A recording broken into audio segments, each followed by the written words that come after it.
McPhedran. Thank you so much, Your Honour, and thank you so much to the Canadian Senators Group for giving me this time. I greatly appreciate it. Colleagues, earlier today, Senators Dr. Ravalia, Dr. Moodie, and I, in partnership with the International Physicians for the Prevention of Nuclear War and the International Campaign to Abolish Nuclear Weapons, hosted a parliamentary seminar entitled The Public Health Imperative of Nuclear Disarmament. The event brought together parliamentarians and leading experts for a frank exchange on the devastating health and humanitarian consequences of nuclear war.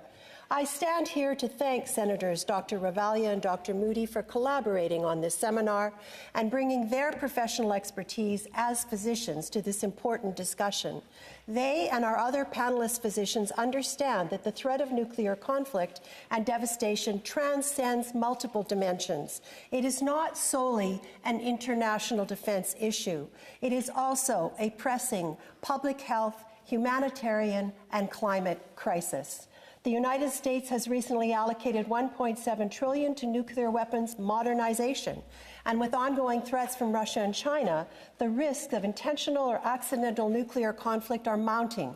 Earlier last week, Russia adopted a new nuclear weapons doctrine that significantly lowered the threshold of the actual use of nuclear weapons and launched an intermediate-range ballistic missile into Ukrainian territory. This morning, parliamentarians heard that even a limited nuclear war using less than 3% of the world's nuclear arsenal would lead to cascading catastrophic effects on a global scale. Key speakers include guests that we have recognized here today: Dr. John Gilfoyle, Dr. Ira Helfand, Dr. Nancy Covington, Leah Holla, Florian Emblekamp, who has come from Geneva and is the representative of ICANN with us here today.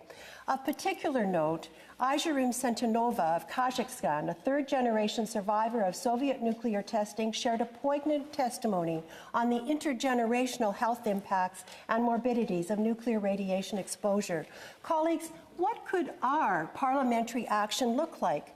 Over 40 senators have already signed on to the parliamentary pledge to commit to advancing nuclear disarmament. We can encourage the government to send an observer delegation to the third meeting of states parties to the Treaty on the Prohibition of Nuclear Weapons in March 2025.